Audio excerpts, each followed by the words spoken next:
മലയാള സിനിമയുടെ പ്രധാന റിലീസ് സീസണുകളിൽ ഒന്നാണ് വിഷു. അതിനാൽ തന്നെ പ്രധാന ചിത്രങ്ങൾ വിഷു റിലീസുകളായി എത്താറുമുണ്ട്. ഇത്തവണയും വിഷു റിലീസായി നിരവധി ചിത്രങ്ങൾ എത്തിയിട്ടുണ്ട്. അതിൽ ഏറ്റവും ശ്രദ്ധ നേടിയ ഒരു ചിത്രമാണ് ബേസിൽ ജോസഫിനെ നായകനാക്കി നവാഗതനായ ശിവപ്രസാദ് സംവിധാനം ചെയ്ത മരണമാസ്. മോളിവുഡ് ബോക്സ് ഓഫീസിൽ സ്ഥിരമായി മികച്ച പ്രകടനം കാഴ്ചവെക്കുന്ന നായകനാണ് ബേസിൽ ജോസഫ്. മരണമാസിൽ ആ വിജയ തുടർച്ച ബേസിലിന് സാധിക്കുമോ എന്നാണ് ഇപ്പോൾ ആരാധകർ ഉറ്റുനോക്കുന്നത്. ചിത്രത്തിന്റെ ആദ്യദിന കളക്ഷൻ സംബന്ധിച്ച റിപ്പോർട്ടുകളാണ് ഇപ്പോൾ പുറത്തുവരുന്നത്. പ്രമുഖ ട്രാക്കർമാരായ സാക്നെൽക്കിന്റെ കണക്കനുസരിച്ച് ചിത്രം ഇന്ത്യയിൽ നിന്ന് ആദ്യ ദിനം നേടിയത് 1.1 കോടിയാണ്. ഇന്നലെ മലയാളത്തിൽ നിന്ന് 3 ചിത്രങ്ങളും തമിഴിൽ നിന്ന് അജിത് കുമാർ ചിത്രം ഗുഡ് ബാഡ് അഗ്ലിയും എത്തിയിരുന്നു. ഇത് പരിഗണിക്കുമ്പോൾ മോശമല്ലാത്ത പ്രകടനമാണ് മരണമാസ് കാഴ്ചവെക്കുന്നത്. അതേസമയം മലയാളം വിഷു ചിത്രങ്ങൾ വാരാന്ത്യ ബോക്സ് ഓഫീസിൽ എത്ര നേടുമെന്നറിയാനുള്ള കാത്തിരിപ്പിലാണ് ആരാധകരും ട്രാക്കർമാരും.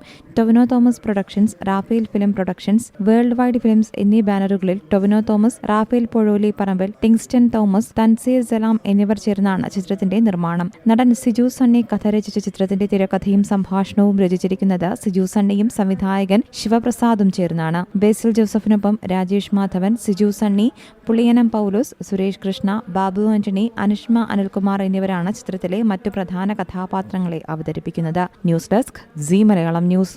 ഏറ്റവും പുതിയ വാർത്തകളും വിശേഷങ്ങളും വിരൽ തുമ്പിലറിയാൻ സീ മലയാളം ന്യൂസ് എല്ലാ ഡിജിറ്റൽ പ്ലാറ്റ്ഫോമുകളിലും ലഭ്യം.